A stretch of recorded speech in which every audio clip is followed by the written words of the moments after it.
여러분 안녕하세요. 어느덧 추운 겨울이 지나 따뜻한 봄비가 내리고 만물이 싹을 틔우는 계절이 찾아왔군요. 코로나 탓인지 오랜 추위 탓인지 이번 겨울은 유난히도 길었던 것 같아 다가오는 봄이 더욱 반갑기만 한 것 같습니다. 다들 지난 겨울을 어떻게 보내셨나요?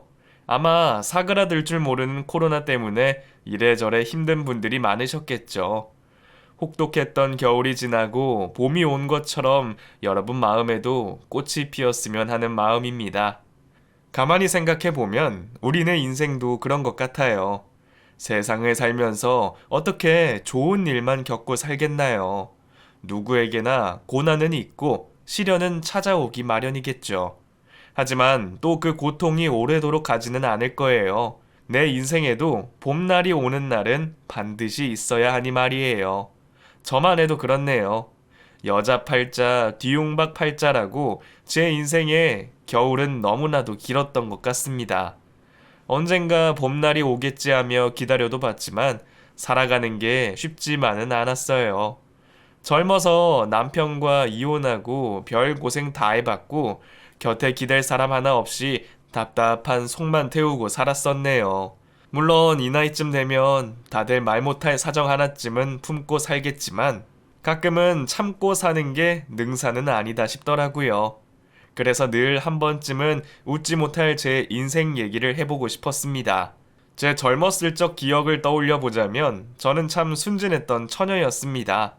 20살이 되어 막 사회생활을 시작했던 저는 남들이 뭐라건 고집 곧대로 듣고 사람 미워할 줄도 몰랐어요. 그래서 그런지 남자도 모르고 사람 무서울 줄도 몰랐던 것 같네요. 당시에 저는 한 회사에서 격리 일을 하고 있었습니다.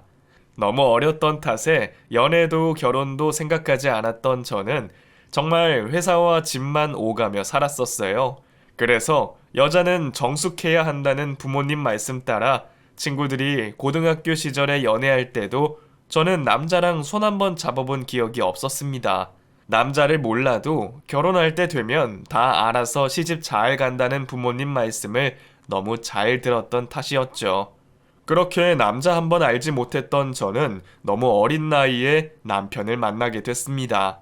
참 우연한 만남이었어요. 매일 회사 앞에서 퇴근 버스를 타던 제가 버스를 기다리다가 어쩌다 둘이 가방이 바뀌는 바람에 그 가방 바꿔 전해주려다 인연이 시작됐거든요. 어디 드라마에서만 보던 그런 일 아닌가요?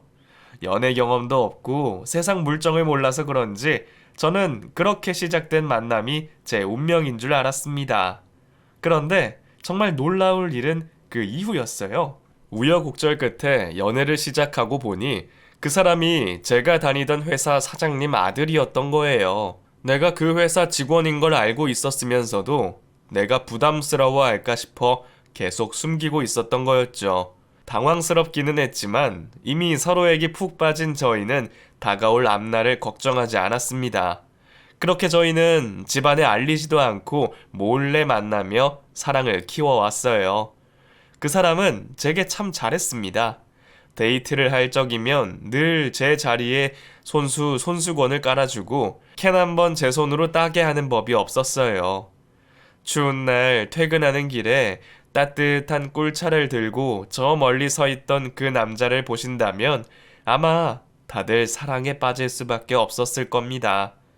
태어나서 처음 만나는 남자가 나한테 그렇게 잘해주는데 솔직히 결말을 뻔히 아는 지금도 당시에 그 남자를 당해낼 재간이 없어 보이네요. 그렇게 왕자님 같은 그 사람을 너무 깊이 사랑한 저는 만난 지 1년 만에 혼전 임신을 하고 말았습니다. 당시 저는 겨우 22살이었고 그 사람은 저보다 3살이 많았습니다. 저도 저였지만 그 사람도 아직 가장이 되기에는 너무 어린 나이였을 거예요. 그래도 그 상황에 어쩔 도리가 있었을까요? 결국 저희는 예비 시댁을 먼저 찾기로 했습니다. 저희 집이야 딸이 임신한 것을 아시면 당장 결혼하라 하실 테니 큰 산은 시댁이었죠. 그 사람은 애초에 집안에 반대가 있을 것을 누구보다 잘 알았을 겁니다. 그러니 그동안에도 혹여 회사에 들킬까 조심 또 조심을 하면서 늘 저를 단속했었고, 회사 근처에서는 저와 같이 걷는 법도 없었으니까요. 그렇게 잔뜩 주눅이 들어 예비 시댁으로 인사를 드리러 간 저는 태어나 처음 느끼는 모욕을 당했습니다. 시부모님은 저를 쳐다도 보지 않으셨습니다. 아버님은 저를 보자마자 서재로 들어가 문을 닫아버리셨고, 시어머니는 혀만 끌끌 차셨죠.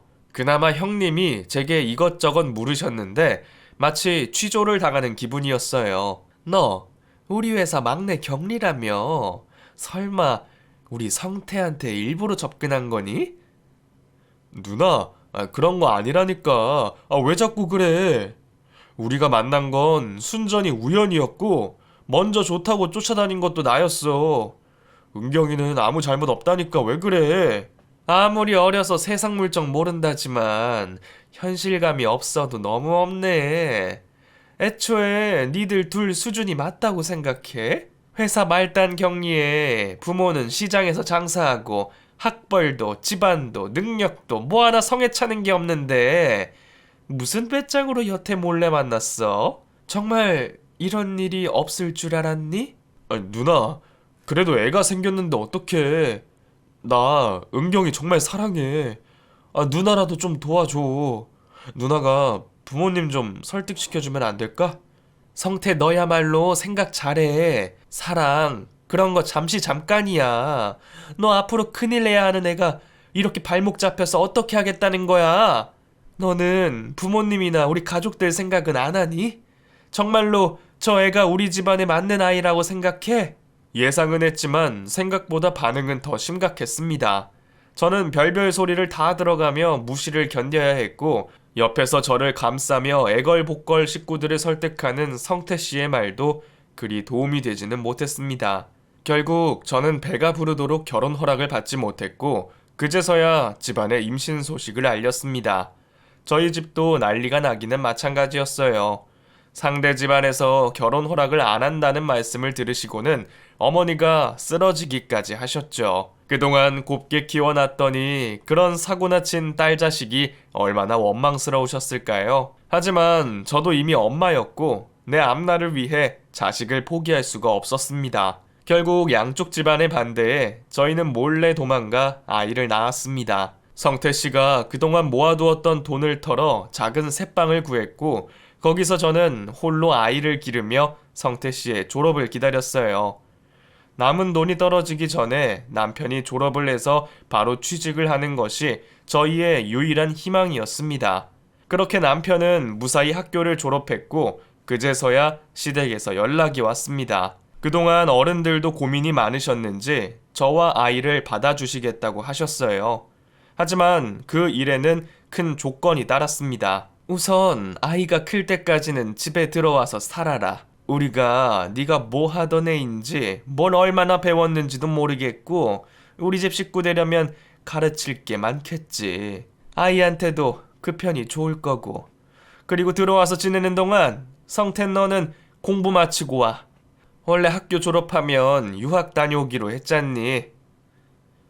아니 어머니, 그래도 처자식을 두고 어떻게 유학을 가요? 보내시려면 그냥 같이 보내주세요. 미국 생활하는데 돈이 한두 푼 드니? 우리가 뭐 얼마나 대단한 재벌이라고 쟤까지 날려보내. 그리고 가서 공부해야 할 애가 집에 애랑 여자가 있는데 공부가 제대로 되겠어? 차라리 2, 3년 마음 굳게 먹고 다녀오는 게 낫다. 처자식 걱정은 할 것도 없어. 우리가 한 집에서 잘 챙기겠다는데 뭐가 걱정이라는 거야. 그렇게 걱정되면 네가 잘해서 하루빨리 돌아올 생각을 하던가. 아무튼 그렇게 못하겠다고 하면 그냥 다 포기하고 니들끼리 알아서 새빵살이 해라. 단호한 시부모님의 제안에 저희는 큰 고민에 빠졌습니다. 솔직히 어떻게라도 받아만 주신다면 감사해야 할 일이었어요. 그리고 남편이 당장 취업을 한다고 해도 앞으로 먹고 살 길이 막막한 것보다는 시댁 지원을 받으면서 더 나은 환경에서 아이를 키우는 게 맞지 않을까, 그런 생각을 했습니다.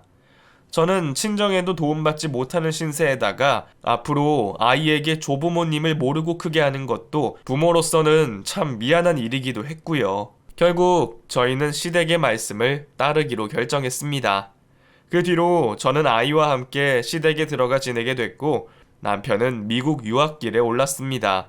그래도 결국에 저와 아이를 받아주셔서 참 다행이라 생각하며 감사하다 생각했습니다. 받아주셨으니 이제 저를 식구로 여기시는 거라 생각했거든요. 하지만 그것은 저의 큰 착각이었습니다. 남편이 떠나고 시댁에 혼자 남게 된 저는 그 뒤로 말 못할 고통에 시달려야 했습니다. 애초에 저를 탐탁치 않아 하셨던 시댁 식구들은 늘 저를 무시하시고 소외시키셨습니다. 그러면서도 저는 며느리 도리를 다 해야 했어요. 그때는 며느리가 당연히 해야 할 일이라고 말씀하셨지만 지금 생각해보면 그분들이 나를 정말 며느리로 생각하기는 했을지 아니면 그냥 가사도우미 정도로 생각하셨는지 모르겠네요. 어린 나이에 애 낳고 살림은 손에 익지도 않았는데 매끼 식사를 차리고 그 큰 집을 쓸고 닦으려니 몸이 나만하지 않는 기분이었습니다. 몸도 힘들었지만 마음도 참 힘들었죠. 안 그래도 저를 그리 구박하고 무시하시는 시댁 어른들이 여자가 살림도 못한다면서 얼마나 야단을 하셨겠어요. 그럴 때 남편이라도 옆에 있었으면 버틸만 했을 텐데 저는 남편과 전화 한번 나누기도 힘들었습니다. 남편이 일주일에 한 번씩 국제통화를 걸어오곤 했지만 시댁 식구들은 전화비가 비싸다며 제게 수화기 한 번 건네주시는 적이 없으셨어요. 어쩌다 가끔 선심 쓰듯 통화를 시켜주시면 제가 무슨 말을 하는지 혹시나 투정이라도 부리는지 시누이와 시어머니가 저를 노려보며 통화를 지켜보곤 하셨습니다. 그 눈살에 못 이겨 궁금한 말도 못 물어보고 내 속도 한번 얘기하지 못했어요.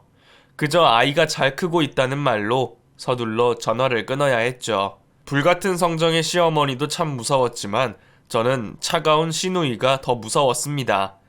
어머님은 성질 탓에 제게 한바탕 내뱉고 끝내시고 말지만 형님은 두고두고 저를 욕보이시며 사람을 정신적으로 참 많이 괴롭히셨어요. 늘 제 처지를 무시하고 남편과 비교하시면서 안 그래도 외딴 시댁에 얹혀 사는 저를 참 많이 힘들게 했었습니다.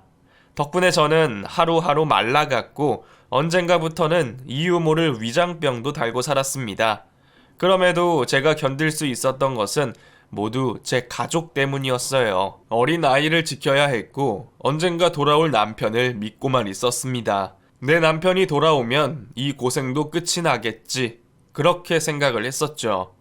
하지만 웬일인지 최대한 빨리 돌아오겠다던 남편은 3년이 되도록 돌아오지 않았고 기어이 4년을 채웠습니다. 그 사이 제 딸아이는 훌쩍 커버렸네요. 벌써 말을 시작하고 유치원도 다니기 시작했어요. 그리고 떨어져 있는 아빠를 참 많이도 그리워했죠. 물론 남편이 1년에 몇 번씩 집에 들어오기는 했지만 그마저도 잠깐일 뿐 결국 아이와 저 둘뿐이었습니다. 그렇게 오랜 기다림 끝에 남편이 한국으로 들어오던 날 저는 청천벽력 같은 이야기를 듣게 됐습니다. 혼자 돌아올 줄 알았던 남편이 웬 여자를 데리고 온 거였어요. 그동안 저만 모르고 다른 식구들은 모두 그 일을 알고 있었던 건지 다들 아무렇지 않아 하며 저더러 적당히 알아서 떨어져 나가라는 태도였습니다. 저는 머리가 새하얘지는 기분이었습니다. 남편만 돌아오면 이제 우리 세 식구도 행복해질 수 있을 거라 생각했는데 그동안 그 고생을 시켜놓고 이제 와서 나가라뇨. 제가 시댁에서 그 수모를 당하며 혼자 아이를 키울 동안 남편이라는 사람은 다른 여자를 만나고 있었네요. 남편과 비슷한 환경에서 자라 비슷한 경험을 가지고 있다는 그 여자는 내 남편이 처자식이 있다는 걸 알고도 개의치 않았습니다. 은경씨라고 했죠? 저 믿고 하영이 맡기세요. 제가 친딸처럼 잘 키울게요. 솔직히 여자 혼자 애 키우는 것도 쉬운 일 아니잖아요. 그리고 아이를 생각하더라도 더 나은 환경을 생각하셔야죠. 애가 가난한 엄마 밑에서 불쌍하게 크는 것보다는 넉넉한 우리가 키우는 게 낫지 않겠어요? 제 앞에서 떳떳하게 내 아이를 잘 키우겠다는 그 여자의 얘기에 저는 그만 이성을 잃고 말았습니다. 여자의 뺨을 냅다 때려버리고 머리채를 잡아 집어 던졌죠. 늘 구박대기였던 제가 그런 짓을 벌리니 시댁 식구들도 놀라서 입을 떡 벌리더라고요. 하지만 분에 못 이겨버린 그 일이 제 발목을 잡을 줄은 몰랐습니다. 돈도 있고 집안도 좋은 그 여자는 저를 가만두지 않겠다고 난리였습니다. 아버지가 경찰청장이라나 그렇다더라고요. 남편도 고소당하고 싶지 않으면 합의 이혼해달라 난리였어요. 그 상황에 제 편은 아무도 없었습니다. 결국 저는 아이를 데려가는 조건으로 한 푼도 받지 못하고 이혼을 해줬습니다. 아이를 두고 가면 돈이라도 챙겨주겠다고 했는데 천만금을 준대도 내 자식과 바꿀 수는 없었죠. 물론 저도 고민을 많이 했어요. 그 집에서는 나중에 유학도 보내주고 잘 길러주겠다는데 능력 없는 내가 데려가는 게 맞는지, 내가 데려가서 당장 애 굶길지도 모르는데 내 욕심을 부리는 게 맞는지 말이에요. 하지만 아직 어린 내 자식을 보고 있자니 차마 발이 떨어지지가 않더라고요. 아이마저 없으면 당장 죽어버려도 아무렇지 않을 것 같았죠. 결국 저는 저의 작은 이기심에 하영이를 데리고 이혼을 하게 됐습니다. 처음 해본 사랑의 대가가 이런 것이라니 저는 인생을 살아야 할 의미를 잃어버릴 만큼 힘든 심정이었습니다. 하지만 내 욕심대로 아이를 데려온 이상 저는 어떻게든 살아가야 했어요. 내 인생은 내 손으로 망쳤지만 내 딸만큼은 제대로 키우고 싶었으니까요. 그 뒤로 저는 어떻게든 이를 악물고 살아갔습니다. 남들 앞에서 고개 숙이고 비참해지는 건 개의치도 않았고 그저 딸아이만을 위해서 악착같이 살아갔네요. 버스비 아끼려고 밤길을 걸어다니고 100원 한 장 아끼겠다고 창피한 줄도 모르고 그렇게 살았습니다. 남들이 억척스럽다, 구질구질하다 흉을 봐도 내 자식만 떳떳하게 키우면 될 거라 생각했습니다. 그래도 남의 것 훔치거나 탐내본 적은 없었어요. 애초에 부잣집과 엮여서 그런 꼴을 당해서 그런 건지 돈이 늘 아쉬우면서도 그 돈이라는 게 참 두렵더라고요. 여태 살면서 공짜라면 의심부터 하고 받고 그래서 남들 다 한다는 투자나 개똥 같은 것도 부어본 적이 없네요. 너무 일찍이 세상을 알아버려서 그런가 공짜에는 늘 대가가 따르고 사람은 늘 꿍꿍이가 있다 싶었거든요. 그렇게 저는 저 하나만을 믿으면서 제 아이만을 위해 살았습니다. 하지만 그런 저의 노력에도 아이는 제 마음을 너무 몰라줬어요. 어릴 적에는 그래도 엄마만 알고 지내던 아이가 어느새 머리가 자라 사춘기가 오더니 왠지 점점 저와 멀어지는 듯 했습니다. 한참 예민할 나이라 그런지 전에 없이 부쩍 짜증도 늘고 바라는 것도 더 많아졌죠. 그리고 언젠가부터 자기 처지를 비관하기 시작하더라고요. 딸, 공부 잘 돼? 몰라. 공부는 열심히 해서 뭐해. 그게 무슨 소리야. 공부 열심히 해야 나중에 뭐라도 먹고 살지. 지금 고생해봐라. 나중에 훨씬 편하게 살지. 엄마, 답답한 소리 하지 마. 요즘 같은 세상에 열심히 해서 삶이 나아지는 줄 알아? 엄마는 뭐 열심히 안 살아서 이러고 살아? 요새는 갖고 태어나지 않으면 평생 가난하게 살아야 하는 세상이야. 그런데 내가 공부 열심히 해서 뭐해? 내가 그렇게 키우지를 않은 것 같은데 아이는 언젠가부터 늘 남들과 비교하고 돈을 아쉬워했습니다. 게다가 요즘 애들이 어디 우리 때 같은가요? 다들 철마다 유행이다 뭐다 남들 하는 건 다 해야 하고 또래들과 어울리지 못하면 왕따니 뭐니 크고 작은 문제들도 많죠.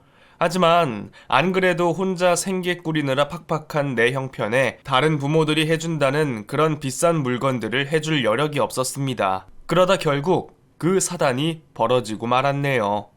그날도 역시나 날이 서 있던 아이가 제 앞에서 한탄을 하던 날이었습니다.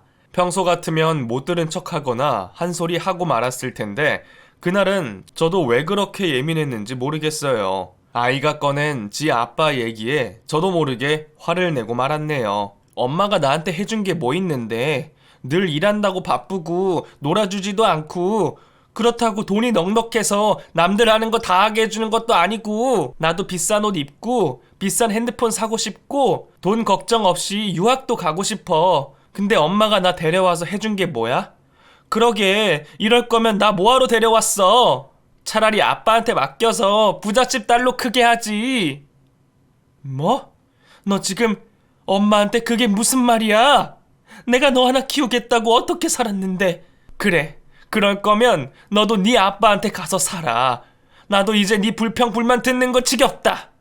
아무리 화가 나도 그 말은 하지 말았어야 하는데 저도 모르게 홧김에 나온 그 말에 아이는 다음날 정말 집을 나가버렸습니다.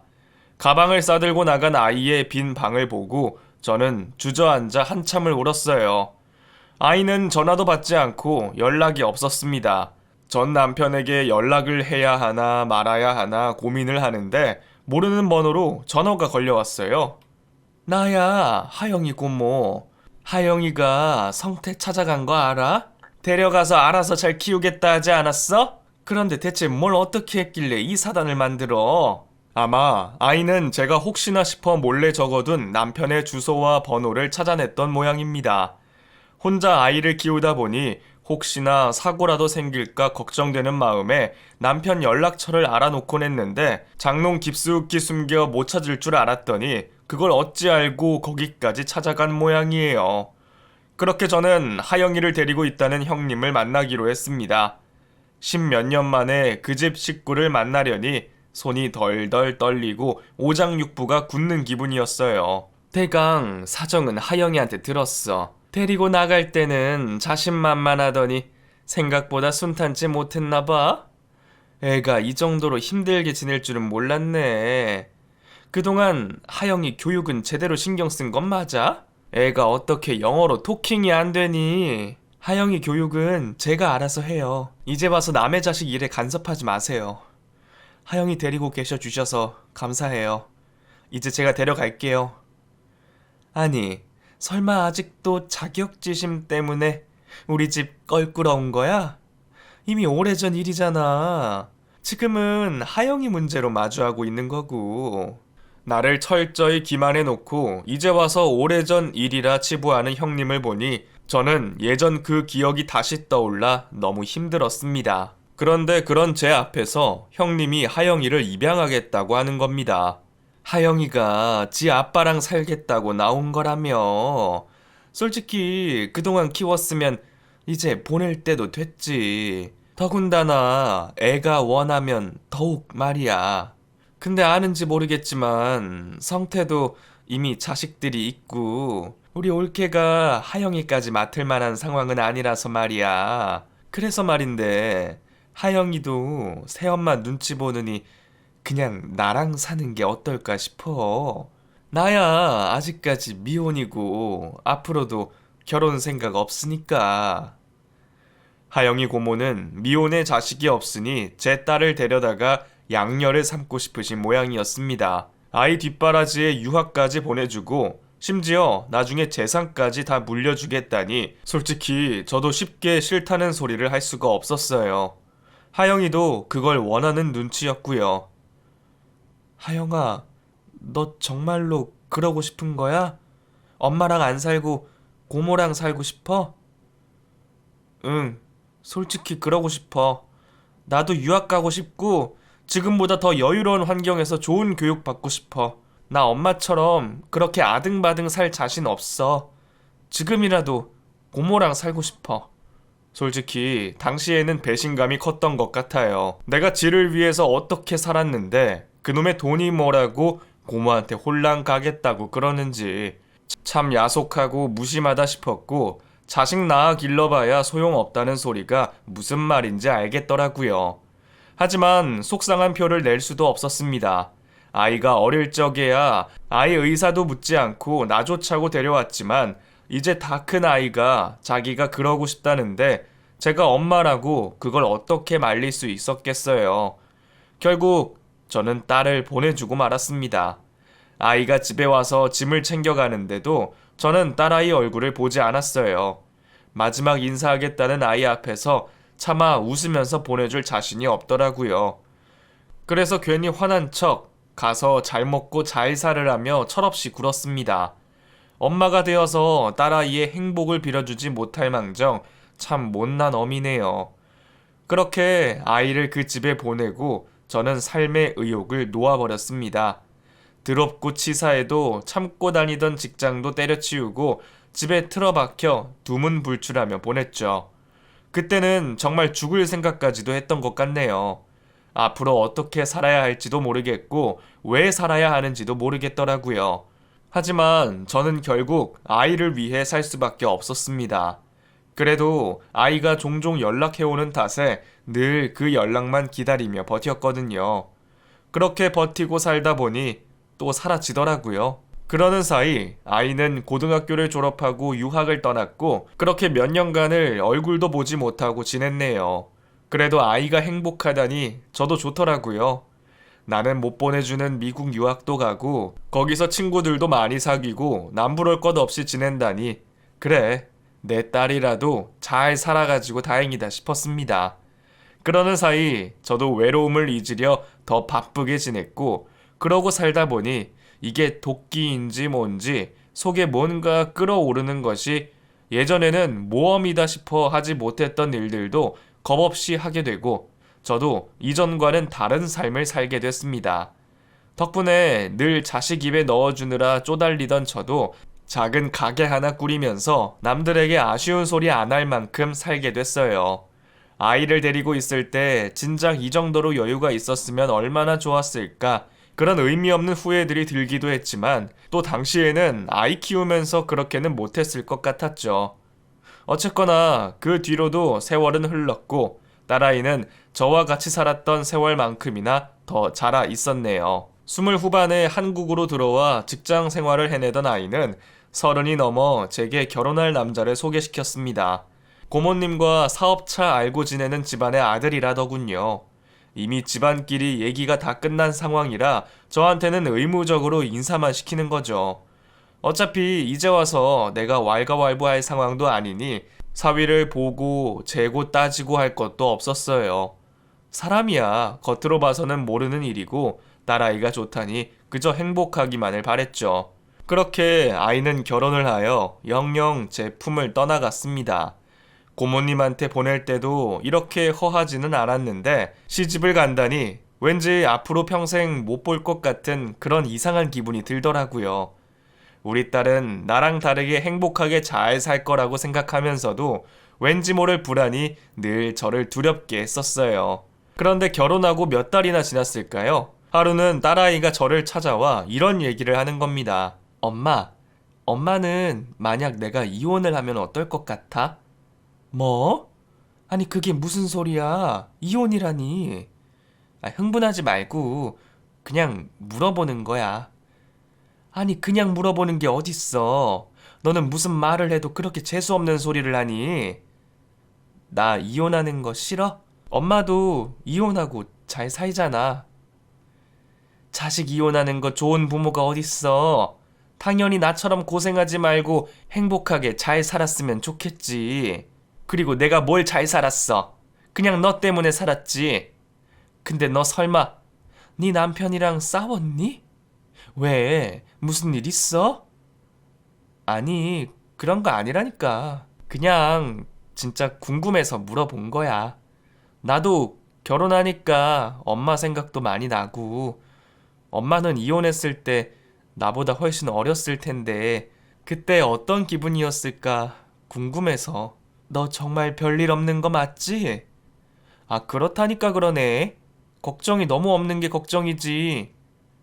별거 아니라며 궁금해서 물었다는 딸의 말에도 저는 얘가 왜 하필 그런 소리를 하는지 왠지 모르게 신경이 쓰일 수밖에 없었어요.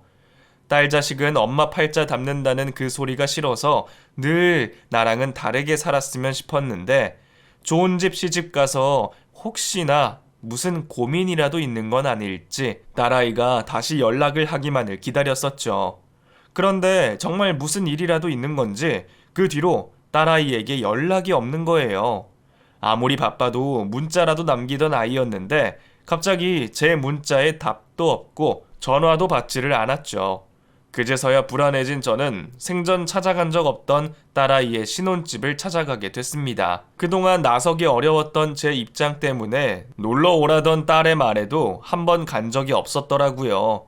내가 그 집에 자주 들락거리면 괜히 사돈댁에서 트집이라도 잡으실까? 아니면 고모님이 싫어하실까? 딸아이에게 나는 짐밖에 되지 않는다는 생각에 가고 싶어도 가본 적 없던 딸의 집이었습니다. 그래도 명색이 어미인지라 반찬이며 택배며 보내준다고 주소는 알고 있었네요. 머릿속으로만 달달 외운 그 주소로 처음 찾아간 저는 조심스럽게 초인종을 눌렀습니다. 여태 전화도 받지 않는 딸아이에게 무슨 일이 없기만을 바라며 애써 떨리는 손을 진정시켰죠. 하지만 무슨 일인지 집에는 기척도 없고 초인종 누르는 소리에도 아무 반응이 없었습니다. 혹시 못 들었을까? 얼마나 누르고 있었을까요? 제 소리 때문인지 옆집 사람이 나오시더라고요. 아이, 누구세요? 아, 예. 이 집 세댁 아는 사람이에요. 연락이 안 돼서 찾아왔는데. 아, 그 집 지금 아무도 없을 텐데. 그 집 세댁 죽어서 구급차 오고 난리였는데. 다들 장례식에 가 있을 거예요. 그게 무슨 말이에요? 이 집 세댁이 죽었다고요? 잘못 들으신 거 아니에요? 그럴 리가 없는데. 내가 잘 알아요. 아니, 내가 내 눈으로 실려가는 걸 다 봤다니까 그러네. 나도 장례식 갈까 해서 어딘지 물어도 봤는데 세댁 지인이라면서 못 들었어요. 아니, 잠깐만요. 그래. 여기 적어놨잖아요. 네, 여기 장례식장. 아니, 못 믿겠으면 직접 가봐요. 그 집 세댁은 우리 딸아이가 맞는데 우리 애가 죽었다는 말이 무슨 소리인지 저는 도무지 믿을 수가 없었죠. 우리 딸이 죽었으면 설마 제가 모를 수가 있겠어요. 하지만 그 말을 들은 저는 결국 그 이웃이 알려준 장례식장으로 서둘러 뛰어갈 수밖에 없었습니다. 아닐 거라고 믿으면서도 왠지 불안한 마음은 어쩔 수가 없었어요. 그렇게 뛰어간 장례식장에는 정말로 우리 딸아이의 이름이 전광판에 적혀 있었습니다. 도무지 떨어지지 않는 발걸음을 재촉하여 갔더니 진짜 식장 안에 우리 아이 얼굴이 걸려 있더라고요. 몇 번 보지도 못한 사위가 상주로 서 있고 그 옆에는 제 딸을 데려간 아이 고모도 있었습니다. 믿을 수 없는 그 광경에 저는 아이의 영정사진 앞에 주저앉을 수밖에 없었습니다. 그제야 저를 본 사위와 고모님은 저를 보며 많이 당황한 눈치였어요. 어떻게 나한테 아무도 연락이 없을 수가 있는지 밀려오는 배신감에 저는 두 사람을 향해 고함을 질렀습니다. 이게 대체 무슨 일이야? 어떻게 내 딸이 죽었는데 나한테 말을 안 할 수가 있어? 내 딸 데려가서 남부럽지 않게 키워준다더니 대체 이게 무슨 상황이에요, 형님? 나한테 설명을 해야 할 두 사람은 정신 못 차리며 괴로워하는 제 앞에서도 저를 달래기는커녕 고함 지르는 저를 난감해하기만 했습니다. 조용히 좀 해. 이게 무슨 행패야. 어머니, 제발 진정 좀 해주세요. 이러면 하영이한테도 좋을 게 없어요. 자네가 나한테 어떻게 일어나? 아무리 나를 장모로 생각 안 한다 하지만 나 그래도 하영이 친모야. 하영이 다 클 때까지 내가 키웠다고. 그런데 어떻게 이런 걸 숨길 수가 있어? 우리 하영이 어떻게 된 거야? 제가 진정을 못하자 결국 형님이 저를 조용한 곳으로 끌고 가시더니 냉수를 건네주셨습니다. 자식 영정 걸어놓고 냉수 먹고 속 차리라는 건지 사람들이 참 너무하다 싶대요. 하영이 멀쩡하니까 진정해. 네? 그게 무슨 말이에요? 하영이가 멀쩡하다뇨. 조용히 좀 해. 누가 듣겠어. 놀라는 제게 묻지도 말라는 건지 고모님은 제 입을 꾹 막으시며 놀라는 얘기를 전했습니다. 다 우리가 꾸민 일이야. 아까 장례식장에 와 있던 사람들 봤지? 그 사람들 다 빚쟁이들이야. 그 사람들 들으면 안 되니까 조용히 해. 사실 우리가 하영이 명의로 사업을 벌인 게 있었어. 근데 그게 문제가 생기는 바람에 결국 일이 이렇게 됐어. 알고 보니 장례식은 모두 조작된 것이었어요. 사업 파트너라는 두 집안에서 무슨 일을 벌인 건지 우리 딸 명의로까지 일을 벌였던 모양입니다. 그런데 그게 무슨 문제가 생겼다고 어마어마한 빚을 지게 됐다는 거예요. 그래서 그 돈을 마련하기 어려웠던 식구들이 제 딸의 죽음을 위장한 겁니다.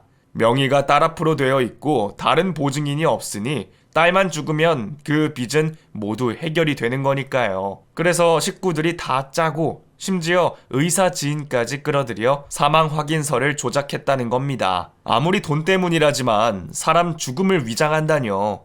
게다가 그 어마무시한 일에 우리 딸이 개입되어 있다니 설명을 하니 듣기는 하지만 대체 그게 무슨 말도 안 되는 상황인지 저는 받아들일 수가 없었습니다. 저는 당장 제 딸아이를 만나야 했어요. 하영이 먼저 보여주세요. 제가 만나서 직접 얘기를 들어야겠어요. 여태 뭘 들었어? 하영이는 지금 세상에 없는 사람이라니까. 일이 다 정리되면 알려주겠다는데 그걸 왜 못 참아? 아무리 상황이 그래도 친모한테 이럴 수는 없는 거죠. 결국 저는 빚쟁이들에게 가서 다 까발키겠다고 협박을 하고서야 제 딸을 만날 수가 있었습니다. 아이는 사돈댁이 가지고 있다는 외딴 별장에 숨어 있었습니다.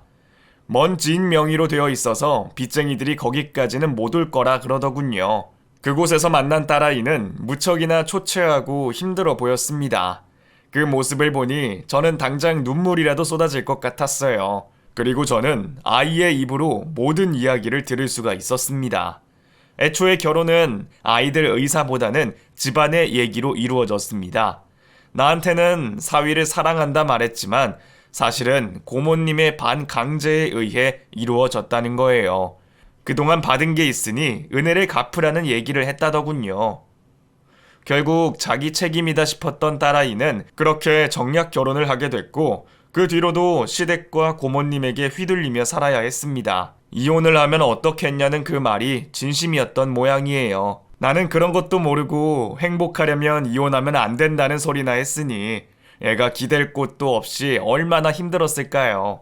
두 집안의 작당으로 딸아이는 억지로 명의까지 넘겨줘야 했고 결국 그 모든 책임은 제 아이가 오로지 짊어져야 했습니다. 딸아이는 무서워했어요. 결국 자기 가족의 일이었고 명의를 넘겨준 자신의 책임도 있으니 말입니다.